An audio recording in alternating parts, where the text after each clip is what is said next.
Subscribe करें और bell दबाएं ताकि कोई खबर रह न जाए। दो कौमी नजरिए की मुखालिफत करने वाला मुहिब्बे वतन है या फिर गद्दार? इस हवाले से हमारी टीम ने बोल अवाम बोल सेगमेंट में अवाम से जानने की कोशिश की। पहले आप ये सेगमेंट देखें, अवाम की राय जानिए, फिर मैं दोनों मेहमानों की तरफ जाऊंगी और उनकी राय जानने की कोशिश करूंगी।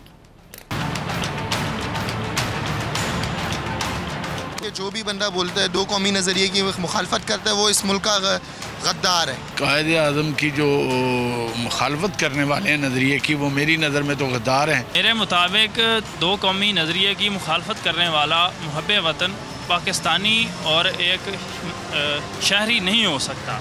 ये मुहिब्बुल वतन नहीं है, ये मुल्क दुश्मन अनासिर है। ये दूसरों के एजेंडों पर अमल कर रहे हैं, दूसरों के एजेंडों पे चलते हैं। उनको कौन मुहब्बे वतन कहेगा, ये तो बताएं पहली बात। उनको मुहब्बे वतन कहने वाला भी सबसे बड़ा गद्दार है। पाकिस्तानी तो होंगे लेकिन मुहब्बे वतन नहीं होंगे। ये उसको कैसे हम जो है ना मुहब्बे वतन कह सकते हैं, जो दो कौमी नज़रिए और हमारे जो है ना मोहरिक पाकिस्तान, जिन्होंने पाकिस्तान हमारे लिए बनाया और इसने कुर्बानियों के बाद हमने इतनी कुर्बानियाँ दी, उसको आप कैसे मतलब जो उसकी मुखालफत करें हमारे कायद की, उसको हम मुहब्बे वतन कह सकते हैं? नहीं, ये मुहिब्बे वतन नहीं हो सकता है, ये गद्दार हो सकता है, क्योंकि क़ायद-ए-आज़म मोहम्मद अली जिन्ना ने पाकिस्तान के लिए बहुत कोशिश किया है। इन लोगों ने पाकिस्तान आज़ाद किया है।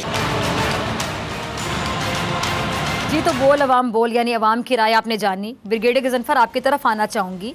ये सो कॉल्ड इंटेलेक्चुअल परवेज़ हुड टाइप लोगों के जो साइंस पता आप कहते हैं फिजिक्स के टीचर हैं और दो कौमी नज़रिए के खिलाफ बातें करने पा गए, यानी सब्जेक्ट कोई है पढ़ा क्या रहे हैं और वो भी गलत सारी इन्फॉर्मेशन फैला रहे हैं।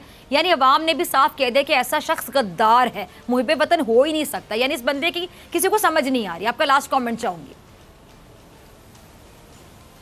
ये वो भी नहीं पढ़ा रहा होगा जिसका ये सब्जेक्ट है, जिसका टीचर है, तो उसको पढ़ाने की ज़रूरत नहीं है ना। ये जो चीज़ें फैला रहा है वो उसका एक एजेंडा है, बिल्कुल, और उस एजेंडे के लिए आपको भी पता है, मुझे भी पता है। यानी न्यूटन के लॉ जो है वो भी इसको, न्यूटन के लॉज भी इसको गलत समझ आए होंगे। इसको तो ये लुनेटिक है, दिस मैन इज इसके आई डोंट नो, ये कंफ्यूजन का तो तस्लीम साहब ने बताया ना, इसकी अपनी जो थ्योरी है, जो अपनी इसकी जो चीज़ें हैं उसके हिसाब से। बाकी तो आप क्या कह सकते हैं सिवाय इसके कि लानत है इस किस्म के लोगों पे जो पाकिस्तान में रहते हुए पाकिस्तान की असासियत के ख़िलाफ़ बात करें। तो वो तो ऐसे ही है।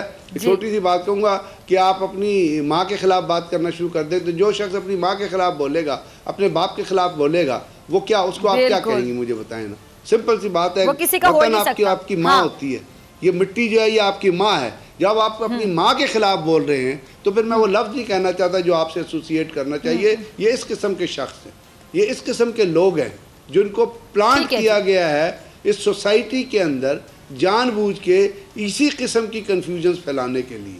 तो इसका तो जिक्र करना भी एक, मैं कहता हूँ कि एक तौहीने इंसानियत है कि इस शख्स का नाम भी आप अपनी ज़बान पे लेके आएँ, वही तौहीने इंसानियत है। लेकिन इस किस्म के शख्स हर जगह पाए जाते हैं। ये बिल्कुल, ब्रिगेडियर साहब ने बिल्कुल सही बात की। आप दोनों ने शुरू में ये भी बात कही थी कि इस पर हम बात ही क्यों करें, लेकिन मुझे लगता है कि हमें अपना फर्ज अदा करना है, क्योंकि बहुत से लोग ऐसे उसको सुन भी रहे होंगे जो बेचारे अक्ल शऊर नहीं रखते। हमारा काम है, हमारा फर्ज है लोगों को आगाह करना और ऐसे कैरेक्टर्स को एक्सपोज करें। क्यों नूरानी साहब? जी देखिए, अगर मैं ये अस्यूम कर भी लूँ कि वो अपने पाकिस्तान का दर्द लेके इस किस्म की बातें कर रहा है, तो मैं समझता हूँ कि मैं गद्दार अगर उसको ना भी कहूँ तो बड़ा अहमक है।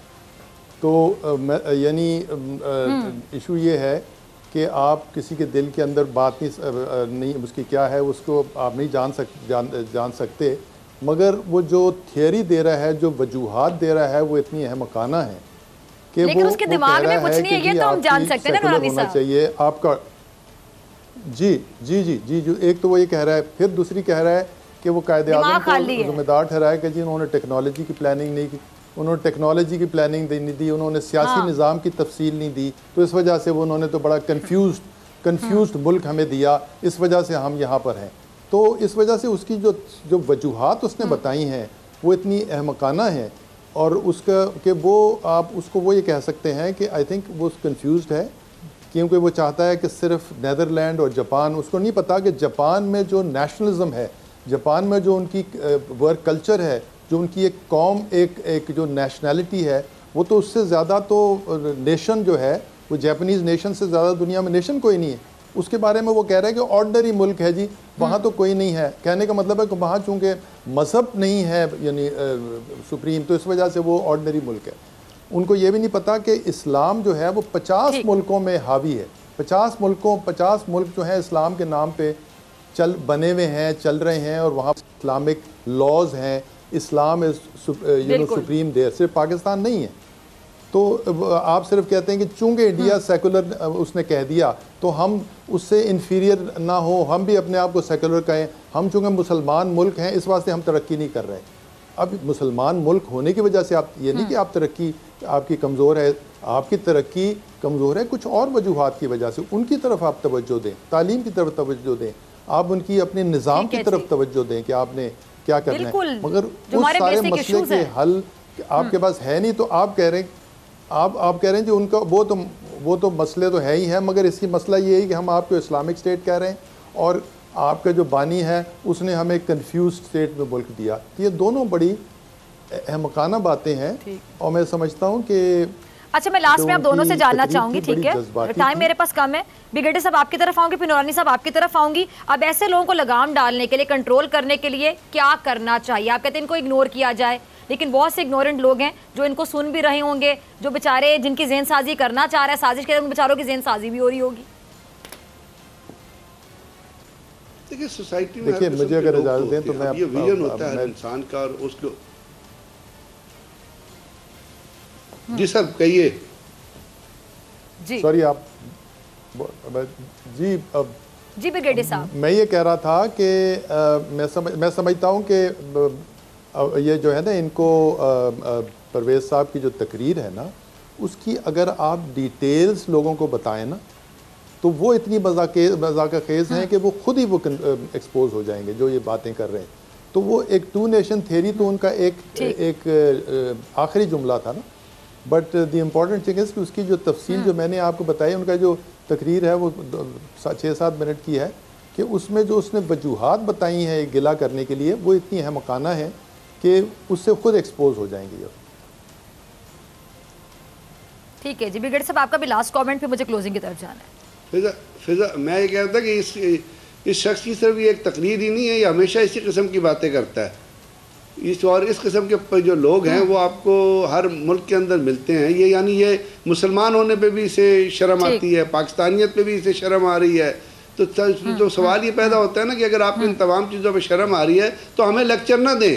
हमें अल्लाह मियाँ ने बहुत तालीम दी है, we don't need your education. वो तुम फिजिक्स पढ़ाते नहीं हो, आके तारीख पढ़ानी शुरू कर देते हो, उसको भी कंफ्यूज करते हो लोगों को। तो इस किस्म के लोगों को इग्नोर करना तो जरूरी है, लेकिन ये जो है ना जब फिजिक्स भी ऐसी पढ़ाता है जैसी तारीख पढ़ा रहा है, मैं यकीन से कहती हूँ ब्रिगेडियर साहब वो फिजिक्स आती नहीं है उसको, उसने कहीं से जाली डिग्री हासिल की है और आगे भर्ती हो गया। पहले इसकी डिग्री चेक कराएं और इसका दिमाग भी चेक कराएं। सब्सक्राइब करें और बेल दबाएं ताकि कोई खबर रह न जाए।